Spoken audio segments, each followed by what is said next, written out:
December 1997. The snow falls in thick, wet clumps over the parking lot of the Toys R Us in Paramus, New Jersey. The lot is a sea of minivans and station wagons, their engines still ticking as families pour out into the cold. Inside the automatic doors, warmth hits like a wave, not just heat from the vents, but the accumulated body warmth of hundreds of people moving through the aisle. The smell is specific, unmistakable to anyone who grew up in this era. New plastic fresh from Chinese factories, cardboard packaging, and underneath it all, that indefinable scent of mass-produced dreams. The fluorescent lights overhead hum at 60 cycles per second, casting their democratic glow on everything below. A child's shriek of joy echoes off the 20-foot warehouse ceiling. Shopping carts, their wheels squeaking on linoleum floors, overflow with Power Rangers, Tickle Me Elmos, Nintendo 64 consoles, Barbie dream houses, Hot Wheels track sets. The registers at the front sing their mechanical symphony. Beep, beep, beep, the sound of commerce, of desire being satisfied, of childhood being purchased one toy at a time. The employees, wearing their standard-issue red vests, move through the chaos with practiced efficiency. They know this routine. December is always like this. The aisles clogged with desperate parents searching for the season's hot toy. The storage room constantly being emptied and restocked. The overtime hours. The exhaustion, but also the satisfaction of being part of something that matters, something bigger than themselves. 880 stores across the United States,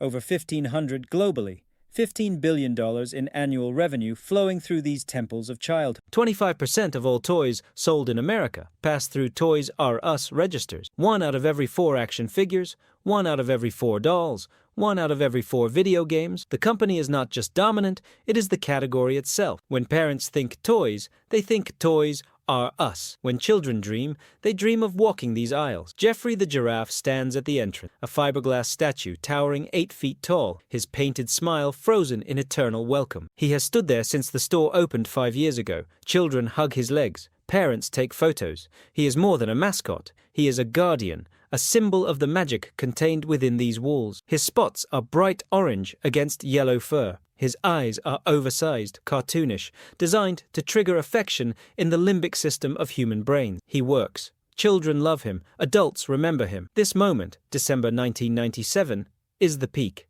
The absolute zenith. Revenue is climbing. The brand is unshakable. Wall Street analysts rate the stock a buy. The future seems infinite. Toys R Us is as permanent as McDonald's, as Coca-Cola, as any American institution that has embedded itself into the cultural fabric. It seems impossible that this company could ever die. How could it? Children will always exist. Children will always want toys. And Toys R Us will always be where those toys are sold. But beneath the holiday chaos, in the executive suites of the Wayne, New Jersey headquarters, spreadsheets tell a different story. Market share is eroding. Operating margins are compressing.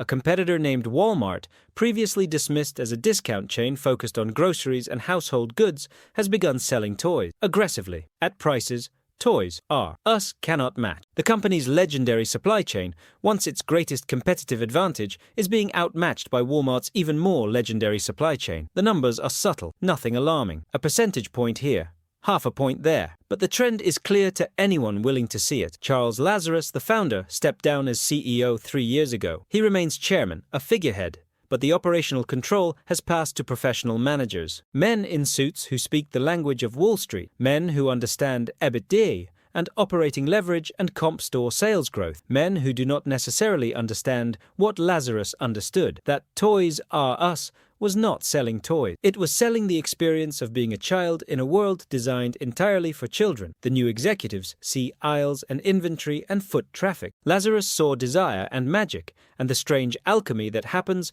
when a 6-year-old sees the thing they want most in the world sitting on a shelf within reach. But Lazarus is 74 years old. He is tired. He built this empire from nothing. He transformed a single baby furniture store into a global colossus. He earned $60 million in a single year during the 1980s. He has nothing left to prove. And so he watches, from a distance, as the machine he built continues to run. He does not yet know that the machine is beginning to break, that microscopic cracks are forming in the foundation, that the temple is about to collapse. What no one understood in that moment, not the parents pushing carts, not the employees stocking shelves, not the executives studying quarterly reports, not even Lazarus himself, was that the empire had already begun its silent descent into death. The disease was invisible. The symptoms would take years to manifest, but the cancer was there, metastasizing in the bone marrow of the business model itself, in the way the company allocated capital, in the way it responded to threats, in the way it had become so large, so bureaucratic, so certain of its own permanence, that it had lost the ability to change. In that moment, surrounded by the laughter of children and the rustle of shopping bags, Toys R Us stood at the peak of its glory. But peaks are deceptive. They hide the precipice on the other side. And Geoffrey the giraffe, frozen in his permanent smile, could not warn anyone about the fall that was coming. He could only stand there, a silent witness, watching as thousands of families walked past him into a store that would not exist 20 years later. Watching as children who would one day tell their own children about Toys R Us as if it were a myth, a legend, something that might not have been real, begged their parents for one more toy, one more trip down the aisles. This is the story of how an American dream became an American tragedy, how a company that owned childhood itself was dismembered by forces it could not control and decisions it should not have made. This is not a story about toys. This is a story about hubris, about what happens when financial engineering replaces genuine innovation, about the difference between owning a company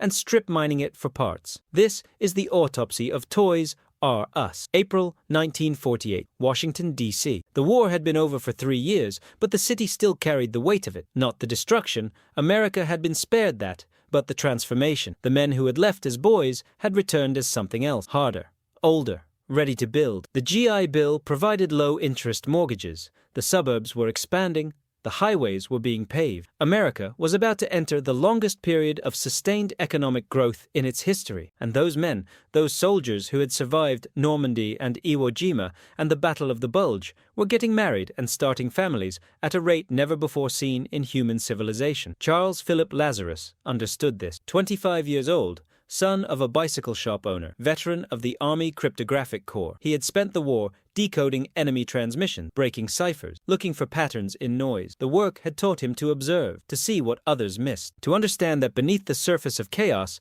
there is always structure, always logic, always a pattern waiting to be decoded. He looked at Washington, D.C. in 1948 and saw a pattern: young families, new homes, a generation being born, and those families needed furniture, cribs, changing tables, rocking chairs, high chairs, the infrastructure of infant care. Lazarus did not have much capital. His father's bicycle shop was small, but he had enough to rent a storefront on Connecticut Avenue. He called it Children's Bargain Town. The name was plain, utilitarian, a promise of value. He stocked it with the basics: cribs mostly, some strollers, a few playpens. The store did well, not spectacularly, but steadily. Parents came. They bought. They left satisfied. Lazarus worked the floor himself. He talked to customers, he listened, and what he heard, what he observed, was this: parents bought a crib once, they bought a stroller once, but they bought toys over and over, every few months, every birthday, every holiday, every time their child became bored with the old toys and demanded new ones.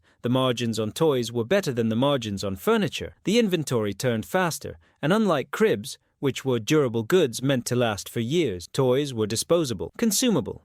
They broke. They were lost. They went out of fashion. The action figure that was essential in September was forgotten by December. This was the insight. This was the pattern Lazarus decoded. Toys were not a product. They were a subscription to childhood, an infinite revenue stream powered by the fundamental nature of being young, endless desire, short attention spans, and the sweet tyranny children exercise over exhausted parents. Parents would return again and again, as long as they had children in the house, and the baby boom meant there would be millions of children for decades. Lazarus began stocking more toys. Gradually, the balance of the store shifted. Less furniture, more toys. He watched what sold. He talked to the children. He asked them what they wanted. He learned the names of the hot toys before they became hot. He ordered inventory aggressively. While other stores ran out of stock during the holidays, Children's Bargain Town always had inventory. Word spread. Parents drove farther to shop there. The store's reputation grew. By the mid-1950s, Lazarus was ready. He had learned everything he needed to know about the toy business. He understood supply chain. He understood consumer psychology. He understood that children did not care about ambience or service. They cared about selection. They wanted to see every toy. They wanted options. They wanted to walk into a store and be overwhelmed by possibilities. And so, in 1957, Lazarus opened a new store, not a baby furniture store that sold toys, a toy store, only toys. He located it in Rockville, Maryland, a suburb outside Washington. He designed it like a supermarket. High shelves, industrial lighting, wide aisles, no frills. The focus was on volume and price. He negotiated directly with manufacturers. He ordered in bulk. He passed the savings to customers. He named the store Toys R Us. The backward R was his idea. It was supposed to look like a child had written it. Imperfect, playful, a small touch of whimsy in an otherwise utilitarian environment. The logo worked. It was memorable. It conveyed the store's target audience without being condescending. The store was a sensation. Parents had never seen anything like it. An entire building dedicated to toys, not a section in a department store, not a seasonal pop-up, a permanent, year-round toy supermarket. The selection was staggering, hundreds of items, then thousands, action figures, dolls, board games, bicycles, tricycles, wagons, puzzles, toy soldiers, model trains, baby toys, toddler toys. Toys for every age, every interest, every budget, and the prices were 20 to 50% lower than competitors. Lazarus had cracked the code. Economies of scale, high volume, low margin, fast turnover. One store became two became five. By the mid-1960s, Lazarus was operating a small regional chain. The formula was replicable. Each store was identical. Same layout, same inventory, same pricing. Customers knew what to expect. Employees could be transferred between locations without retraining. The system was elegant in its simplicity. In 1966, Lazarus sold the company to Interstate Department Stores, a larger retail conglomerate. It was a strategic move. Interstate had capital. It had infrastructure. It had distribution centers and corporate buyers and access to credit. Toys R Us could expand nationally under Interstate's umbrella. Lazarus stayed on as CEO of the toy division. The deal worked. Interstate grew. Toys R Us grew faster. But Interstate's core business, department stores, was struggling. By the early 1970s, the company was losing money. It had overexpanded. It had taken on too much debt. In 1974, Interstate filed for bankruptcy. The department stores were failing, but Toys R Us, the toy division, was profitable. The bankruptcy court appointed Lazarus to manage the restructuring. He moved quickly.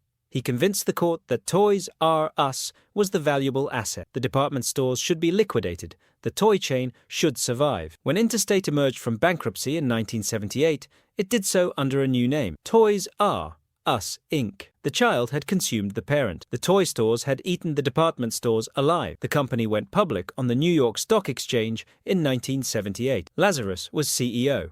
He now had access to capital markets. He could raise money by issuing stock. He could borrow at favorable rates. He could expand aggressively. And he did. The plan was national domination. A Toys R Us in every major metropolitan area. Then every mid-sized city. Then, everywhere. The stores were cheap to build, 40,000 square feet of warehouse space, metal shelving, concrete floors, minimal decoration. The money was spent on inventory, not ambiance. Customers did not care. They came for the selection and the price. By 1978, there were 72 stores. By 1980, 96. By 1983, 169. The expansion was exponential, methodical, unstoppable. Each new store generated millions in revenue. The operating margins were impressive, hovering around 10 to 12%. The company was a Wall Street darling. Analysts praised Lazarus as a retail genius. The Los Angeles Times called Toys R Us one of the New York Stock Exchange's hottest stocks. The Washington Post compared it to McDonald's, another American institution built on standardization and scale. Lazarus, always the cryptographer, always looking for patterns, saw another opportunity. Computers. Most retailers in the early 1980s were still managing inventory manually. Handwritten ledgers, physical counts, guesswork. It was inefficient. Toys R Us installed its first computer mainframe in 1974. By the early 1980s, the company had one of the most sophisticated inventory management systems in retail. Every item sold was tracked in real time. The system could identify trends. It could predict demand. It could automatically reorder bestsellers. The Wall Street Journal marveled at this in 1985. One thing that sets the Toys R Us operation apart is that Mr. Lazarus knows precisely what his customers are buying. This was the secret weapon. While competitors were running out of Cabbage Patch Kids and Nintendo consoles, Toys R Us had them in stock. The company could reorder overnight. It had relationships with manufacturers. It could flex its buying power to jump the line. Parents learned this. If you wanted the hot toy, you went to Toys R Us. It would be there, always. By the mid-1980s, Toys R Us was not just a store. It was a cultural institution. Children grew up with the jingle, "I don't want to grow up, I'm a Toys R Us kid." The song played on television during Saturday morning cartoons. It was engineered to be catchy, to embed itself in young brains. It worked. The jingle became as famous as the store itself. Decades later, adults who had not thought about Toys R Us in years could still sing every word. Geoffrey the giraffe, introduced as the mascot in the 1960s, became one of the most recognizable brand characters in America. He appeared in commercials. He stood at store entrances. He was featured on shopping bags and flyers. His design was perfect, friendly, non-threatening, vaguely African, which gave the brand an exotic flair, and tall enough to be visible over the aisle. Children loved him. Parents trusted him. Geoffrey wasn't just a mascot. He was a promise made of fiberglass and paint. By 1990, Toys R Us controlled 25.4% of the American toy market. 1 out of every 4 toys sold in the country passed through its register. The company operated over 700 stores in the United States. It had expanded internationally. Europe, Asia, stores in Japan, stores in Germany, stores in the United Kingdom. Wherever there were children, Toys R Us followed. The brand was global. The revenues were staggering. In 1990, the company generated over $5 billion in sales. By 1995, that number had climbed to $9.4 billion. Lazarus, now in his 70s, was celebrated as a titan. He had built something permanent. Something that would outlive him. He had transformed the way toys were sold. Before Toys R Us, toys were a seasonal business, heavily concentrated around Christmas. Lazarus made it year-round. He convinced parents that toys were not luxuries. They were necessities. They were educational. They were developmental. Every child needed toys, and Toys R Us was where you bought them. But beneath the success, subtle cracks were forming. The company had become complacent. It had stopped innovating. The stores, which had seemed revolutionary in the 1970s, now felt dated. The warehouse aesthetic, once a selling point, now looked cheap. The shelves were high, making it difficult for children to see toys. The aisles were narrow and cluttered. The floors were often dirty. The bathrooms were rarely clean. The employees, paid near minimum wage, were undertrained and often indifferent. Customer service was terrible. But for years, this did not matter. Parents tolerated the poor experience because Toys R Us had the selection and the price. There was no alternative. But in the 1990s, alternatives emerged. Walmart had been around since the 1960s, but it had focused on groceries and household goods. Toys were a minor category. But in the early 1990s, Walmart's leadership realized something. Toys were a traffic driver. Families with children shopped for toys. If Walmart could stock the hottest toys and sell them cheaper than Toys R Us, those families would come to Walmart. And while they were there, they would also buy diapers, milk, laundry detergent, paper towels. The profit came from the basket, not the toy. Walmart could afford to sell toys at break-even or even a loss. They were loss leaders. Bait. Toys R Us could not compete on this battlefield. It only sold toys. If it sold toys at a loss, it had no other products to compensate. Walmart's strategy was surgical. It did not try to match Toys R Us's selection. It did not stock thousands of toys. It stocked the 100 hottest toys, the ones advertised on television, the ones children begged their parents to buy. And it sold them for $2 or $3, less than Toys R Us. Parents noticed. They started shopping at Walmart, not for everything, but for the big purchase, the video game console, the expensive doll, the bicycle. Toys R Us still got traffic, but it was declining. Market share began to erode. By 1997, it had fallen to 18.4%. Walmart's share had climbed to 16.4% and was accelerating. Target followed Walmart's playbook. Kmart did the same. The big box retailers were surrounding Toys R Us, cutting off its oxygen. At the same time, operating margins were compressing. In 1993, Toys R Us operated at 12% margin. By 1997, those margins had fallen to 8%. The company was still profitable. It was still generating billions in revenue, but the trajectory had reversed. Growth had stalled. And on Wall Street, stagnation is death. Lazarus stepped down as CEO in 1994. He remained chairman, a figurehead, but operational control passed to Michael Goldstein, a longtime executive. Goldstein tried. He launched initiatives. He remodeled stores. He introduced a new format called Concept 2000, with blue facades and more modern interior. He opened Babies R Us, a separate chain focused on infant product. He opened Kids R Us, a clothing retailer. The strategy was diversification. capture the customer at birth, and keep them through adolescence. But none of it addressed the fundamental problem. Toys R Us was being outcompeted on price by Walmart and Target. Its stores were outdated. Its customer service was terrible. Its employees were demoralized. The magic was gone. Parents still brought their children, but out of habit, not enthusiasm. The ritual was dying. And then, in 2000, a new predator entered the ecosystem. A predator that would change retail forever. A predator that operated on principles Toys R Us could not comprehend. Amazon. In 2000, Amazon was not yet the colossus it would become. It was an online bookstore that had recently expanded into other categories. Its selection of toys was modest. Its logistics network was unproven. But its founder, Jeffrey Bezos, was playing a different game. He was not trying to compete with Toys R Us today. He was trying to build the infrastructure to dominate retail in the future. He understood something that traditional retailers did not. Logistics at scale,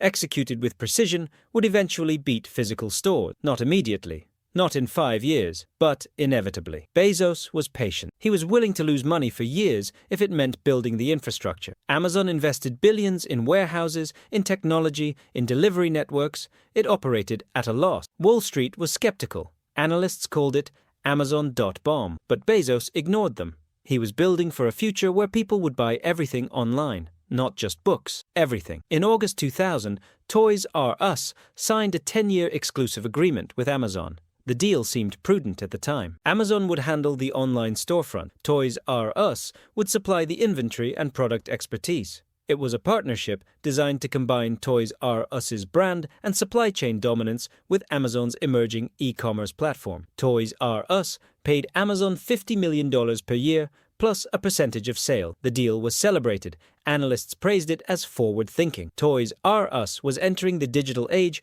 without having to build expensive infrastructure. It was outsourcing the problem to a specialist. This was smart management. This was strategic thinking. But the partnership was doomed from the beginning. The incentives were misaligned.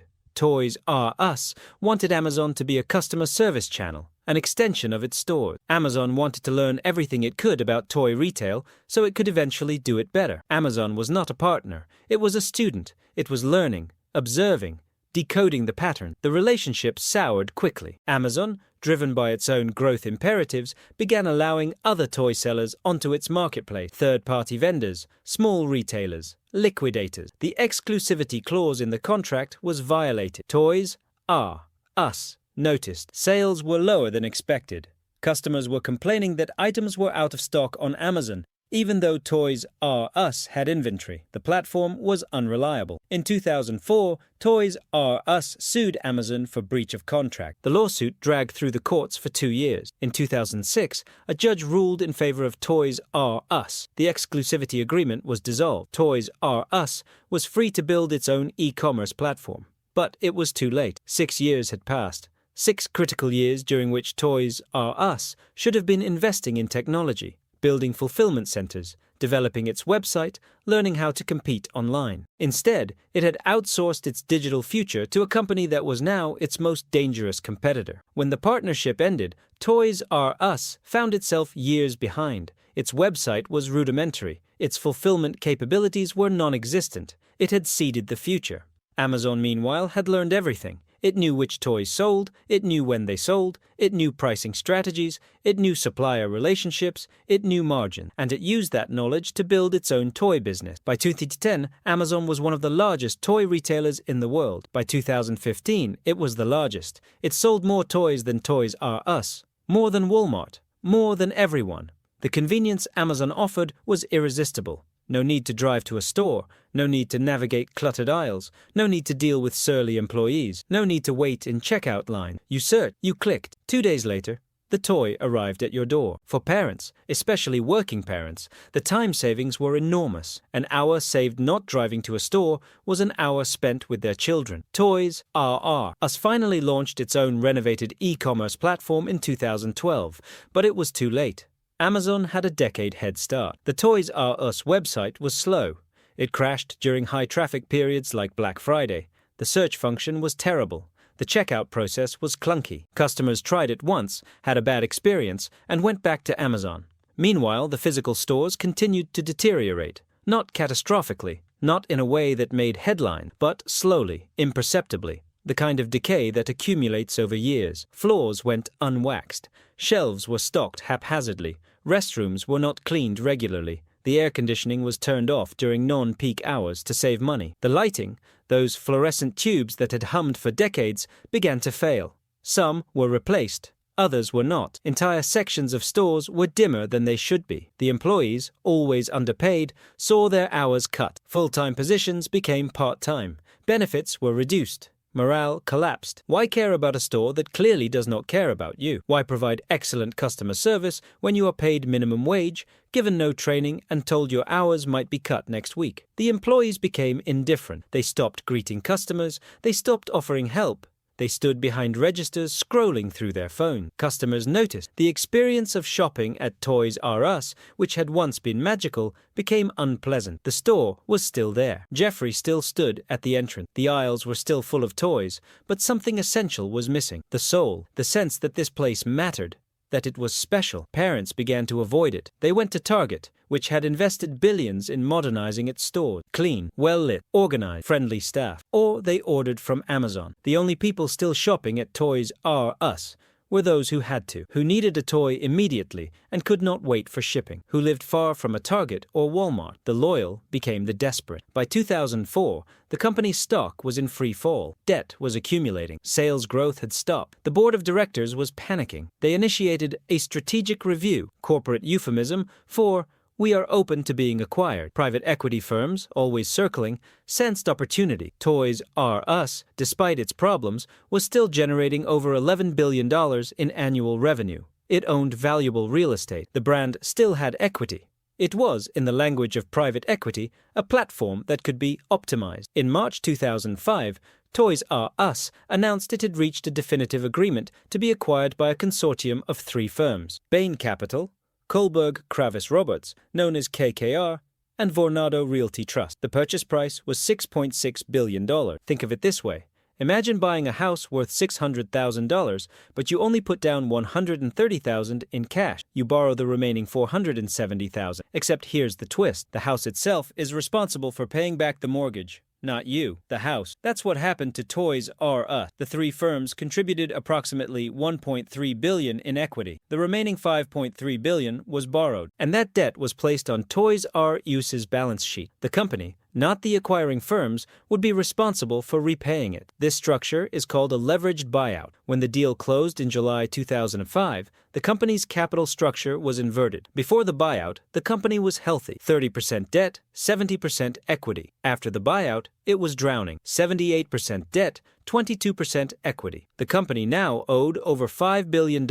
And here's the critical part. The annual interest payments alone were approximately $400 million every year, just to service the debt, not to pay it down, just to keep it from defaulting. For context, Toys R Us's total operating profit was around $600 million. Almost all of it now went to creditors. There was no money left for investments, no money for store renovations, no money for technology, no money for competitive wages. The company had become a machine designed to generate just enough cash to pay interest while the private equity owners collected fees. And they did collect fees. The structure was brazen. Bain Capital, KKR, and Vornado charged Toys R Us $81 million in transaction fees for arranging the debt that was being used to buy the company. Think about that. The company paid the firms that were buying it for the privilege of going into debt. Then, the firms established an advisory agreement. Toys R Us would pay them $15 million annually, increasing by 5% each year, for management consulting. What services? Strategic advice.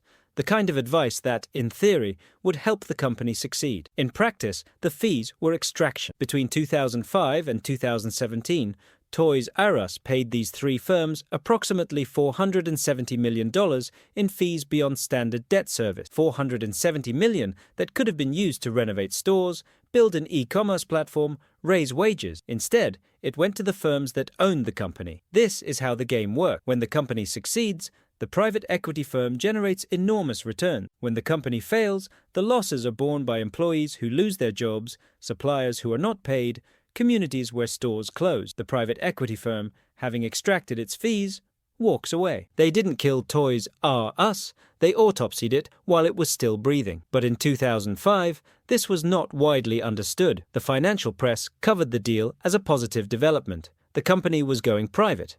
It would have flexibility to restructure without quarterly earnings pressure. Bain Capital and KKR were prestigious firms. The assumption was that these sophisticated investors would fix what had been broken. John Eiler, the CEO at the time of the buyout, was paid $65 million as part of the deal. He left shortly after. New management was brought in. The private equity playbook began. Cut costs, close underperforming stores, renegotiate supplier contracts, reduce headcount, freeze wages, squeeze every dollar of cash from operations, maximize short-term cash flow to service the debt. The stores, already neglected, were neglected further. Capital expenditures were slashed. Maintenance was deferred. The employee training budget was eliminated. Store payroll was reduced to the bare minimum. Customers noticed. By 2008, shopping at Toys R Us had become an ordeal. The stores were visibly deteriorating. The carpets were stained. The walls needed paint.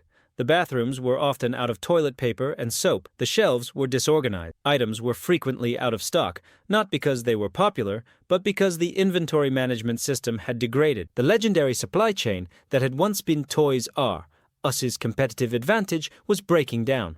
Orders were not being placed on time. Shipments were delayed. The warehouses were understaffed. The employees, demoralized and underpaid, provided minimal service. They did not greet customers, they did not offer assistance. If you asked them where something was, they shrugged. The culture of the company, once focused on delighting children, had become transactional. Get the customers in, get them out, hit the sales targets, service the debt. But optimization has limits. You can cut costs only so far before the cuts damage the business. Toys R Us needed to invest. It needed to renovate stores to compete with Target's clean, modern aesthetic. It needed to build a world-class e-commerce platform to compete with Amazon.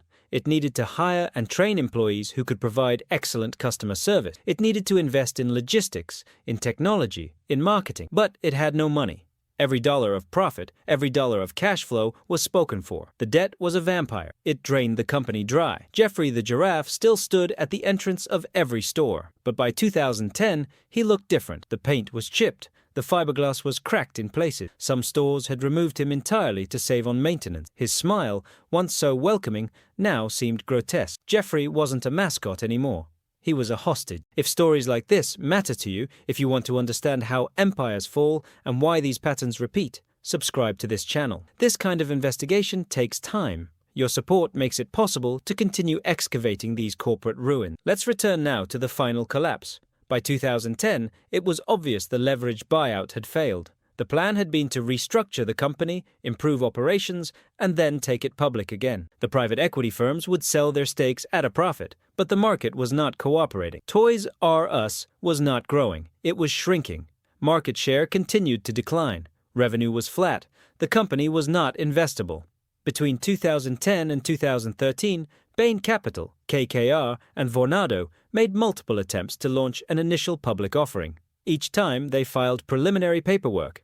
Each time, after conversations with potential investors, they quietly withdrew. No one wanted to buy stock in a company carrying billions in debt, bleeding market share, unable to compete with Amazon or Walmart. The exit strategy was dead. The firms began writing down their investment. Vornado reduced the book value of its stake to zero by 2016. Translation: they considered it worthless. Bain Capital and KKR did the same. They had lost their equity investment, but they had already extracted $470 million in fees. On a net basis, they had profited. The company could die. It did not matter to them. Inside Toys R Us, the situation was desperate. The stores were falling apart. Employees were leaving for better jobs. The remaining staff were the ones who could not find other work or who were too loyal to abandon ship. They stayed even though they knew it was sinking. They stayed because Toys R Us was more than a job. It was their childhood.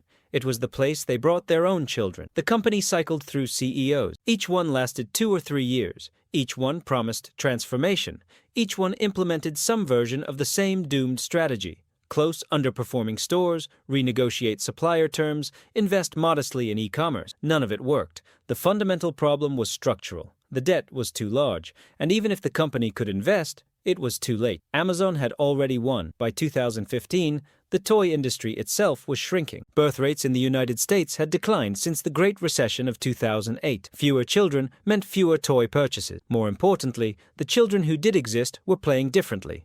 Tablets, smartphones, YouTube, Fortnite, Minecraft. The nature of childhood was changing. Physical toys were being replaced by digital experiences. In 2015, Dave Brandon was hired as CEO. He had previously run Domino's Pizza. He brought a focus on digital and customer experience. He launched an initiative called True Transformation. He opened a new store concept called Toy Lab, featuring interactive exhibits where children could test toys before purchasing. It was an attempt to make the store a destination again, but the Toy Lab concept was expensive. Each store cost millions to convert. The company only converted a dozen stores. The rest remained dingy and dated. The transformation was too slow, too small, and the debt continued to consume resources. $400 million per year went to creditors, $400 million that should have been spent on the future. By early 2017, the situation was critical. Suppliers were nervous. Mattel and Hasbro, the largest toy manufacturers, had watched Circuit City collapse. They had watched Borders Books collapse. They knew the pattern. A dominant retailer struggles. Management promises a turnaround. The decline accelerates. Bankruptcy. Liquidation. Suppliers left unpaid. They did not want to be next, so they tightened credit terms. Some demanded cash on delivery. Others stopped shipping entirely. This created a death spiral. Without product, Toys R Us could not generate sales. Without sales, it could not pay suppliers. Without paying suppliers, it could not get product. The stores began to empty. Entire sections went bare. Parents walked in looking for a toy and found nothing. They left and never came back. In August 2017, rumors began circulating on Wall Street. Toys R Us was running out of cash. CNBC reported the story. The reports caused panic. Suppliers immediately stopped shipping. The company's credit lines froze. Bond prices collapsed. The market was pricing in bankruptcy. On September 18, 2017, Toys R Us filed for Chapter 11 bankruptcy protection. The company insisted it was reorganizing, not liquidating. The bankruptcy process would allow it to renegotiate leases, close underperforming stores, restructure the debt. It would survive. The press release was optimistic. CEO Dave Brandon emphasized that stores would remain open. Employees would be paid. The holiday season would proceed normally. The company secured debtor-in-possession financing, a $2 billion loan to keep operations running through the holidays. But the loan came with covenants, strict financial targets. The company had to hit specific revenue and profit numbers during the fourth quarter. If it missed those targets, the creditors could force liquidation. The 2017 holiday season was a disaster. Foot traffic was down 35%. The bankruptcy stigma was toxic. Parents did not want to shop at a company that might not exist in 3 months. They worried about returns. They worried about gift cards becoming worthless. They worried about warranties being voided. So they shopped elsewhere. Inside the stores, the atmosphere was funereal. Employees knew. They could see the empty shelves. They could see the lack of customers. Some quit. Others stayed out of loyalty or necessity. They worked their shifts in a daze. The magic was gone. The joy was gone. The stores were understocked. Suppliers had stopped shipping. The company did not have cash to pay past invoices. It needed to sell inventory to generate cash. But it could not sell inventory it did not have. The death spiral tightened. By December, it was clear the company would miss its covenant targets. The creditors convened. They had a decision to make: extend the loan and give the company more time, or pull the plug and liquidate. From a financial perspective, liquidation was safer. The creditors calculated they could recover 70 to 80 cents on the dollar through liquidation. A successful restructuring would take years. Liquidation was certain, immediate, final. On January 24, 2018, Toys R Us announced it would close 182 stores. The closures were described as part of the restructuring, but industry insiders knew this was not restructuring. This was triage. Behind the scenes, the company was frantically searching for a buyer, anyone who would purchase the business and keep it alive. No serious offers emerged. The debt was too large. The business was too broken. No one wanted it. By early March, the creditors had made their decision: liquidation. On March 8, 2018, CEO Dave Brandon held an all-hands conference call. The company would seek court approval to liquidate all U.S. stores.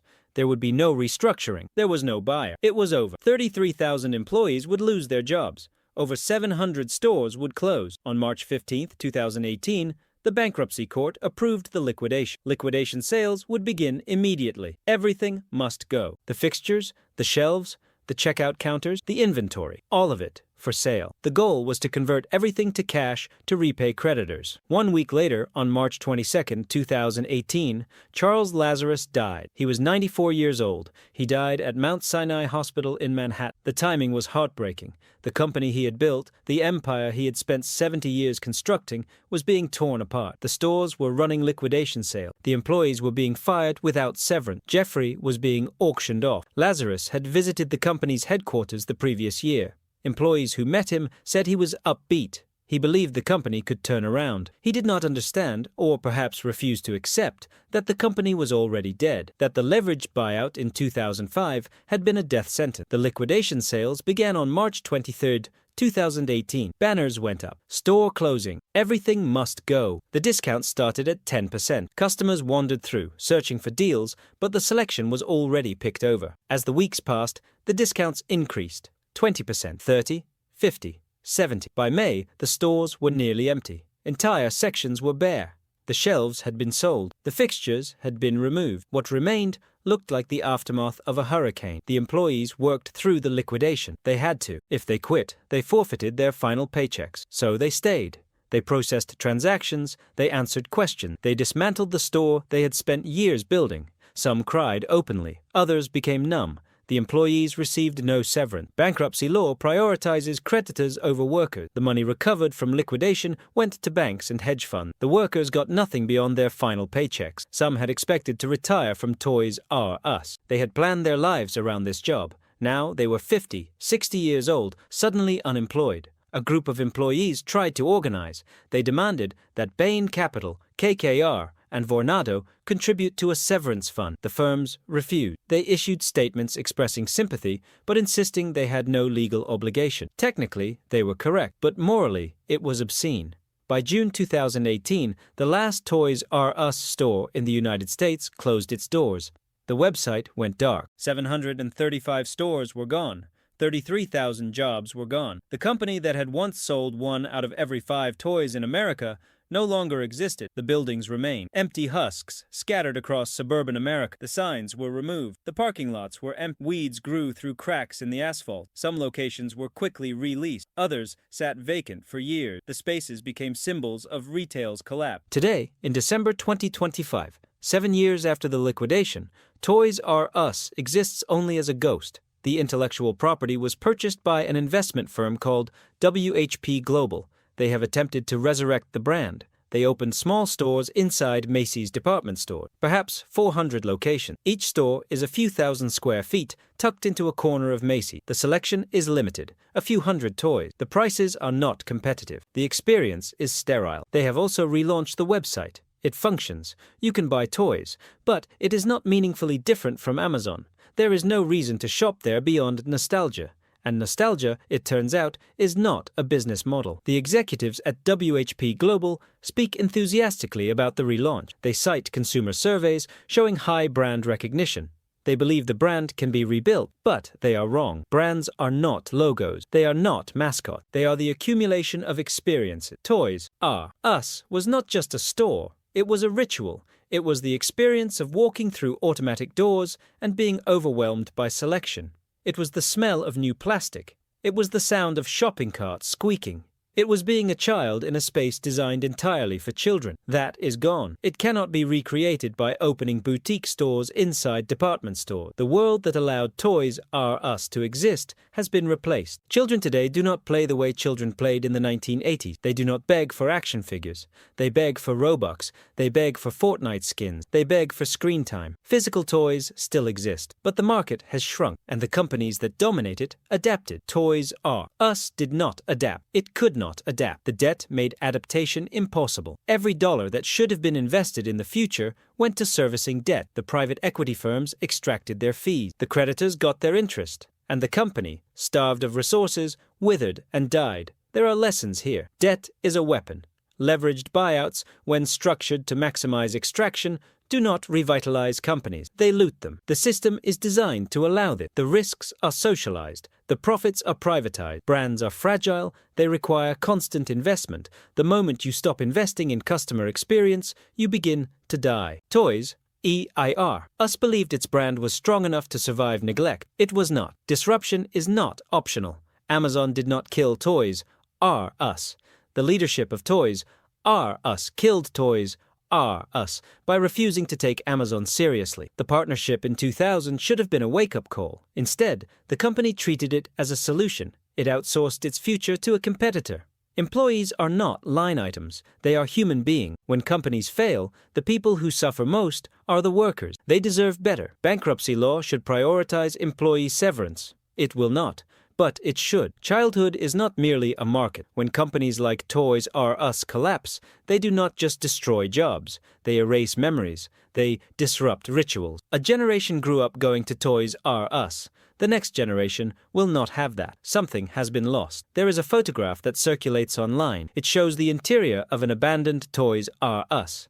The shelves are gone. The floor is scuffed and dirty. The walls are bare except for rectangles of less faded paint where signs once hung. In the center of the frame, lying on its side, is a Jeffrey the Giraffe plush toy. It is faded, dusty. One eye is missing. Someone left it there during the final liquidation. The photograph is a visual representation of loss, not just the loss of a company, the loss of an idea. The idea that childhood could be captured and organized into aisle. The idea that a corporation could also be a place of magic. For a few decades, Toys R Us achieved this paradox. But the balance could not hold. The efficiency consumed the magic. What remains now is memory. The 40-year-olds and 50-year-olds who grew up with Toys R Us tell their children about it. They describe the aisles stretching forever, the overwhelming selection, the feeling of possibility. Their children listen but do not fully understand. They have Amazon. Why would anyone drive to a store? The parents struggle to explain. It was not about efficiency. It was about the experience. It was about being there. It was about discovery. It was about the ritual. But rituals die. They are replaced. The next generation will have their own rituals, their own memories. It will be different. It always is. In 50 years, no one will remember the details of the leveraged buyout, but people will remember the store. They will remember Jeffrey. They will remember the feeling of being small in a space full of toys. They will remember their childhood, and perhaps that is enough. Perhaps that is all that remains when empires fall. Not the buildings, not the balance sheet, just the memory of what it felt like when the empire was young. December 1997. The snow is falling outside. Inside, the registers sing. Jeffrey stands tall, his painted smile welcoming. Children run through the aisles, their joy echoing off warehouse ceiling. Parents push overflowing shopping cart. The store is packed. The empire seems eternal. But eternity is a lie we tell ourselves to avoid confronting the truth of impermanence. Nothing lasts forever. Not empires, not companies, not childhoods. The snow melts, the customers leave, the stores close, the buildings are demolished or repurposed, the employees scatter, and all that remains is the memory of the magic and the ruins of the machine that tried to contain it. Toys R Us is dead. The brand name exists, but the thing itself is gone. What remains is a ghost, a logo, a mascot, a memory. And memories, unlike companies, cannot be liquidated. They cannot be acquired or optimized or destroyed. They belong to the people who lived them, to the children who walked those aisles, to the parents who pushed those carts, to the employees who worked there. They own it now, forever. Long live the memory.